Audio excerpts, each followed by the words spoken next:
Assalamualaikum.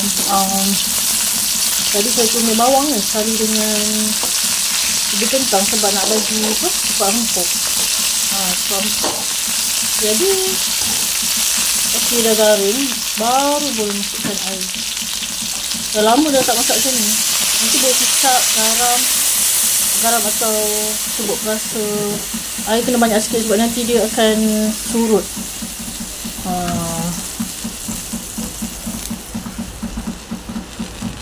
Okey guys, nanti letak ni serbuk perasa atau garam. Lepas tu kicap.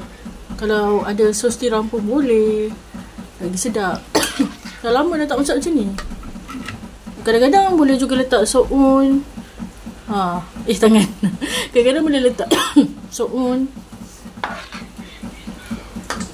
Okey guys, macam tu je. Saya nak ambil kecap payah. Okey, bye. Assalamualaikum.